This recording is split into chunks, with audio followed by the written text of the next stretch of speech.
Here's a styling tip for you about color. Get yourself a color wheel.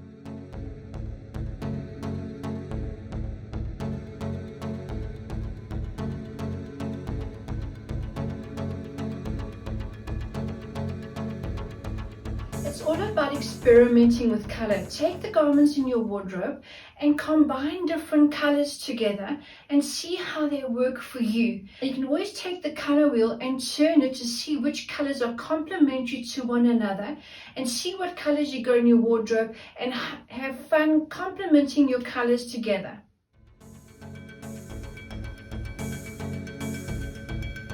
My name is Tania Sutherland, and with many years of being a fashion designer and entrepreneur, this is the moment where I know that you love what I'm doing, and I share with you by pressing that like button and share. And don't forget, please press the subscribe button, and most important, please leave some comments down below. I love to come back to you and engage with you. Thank you so much for watching my video.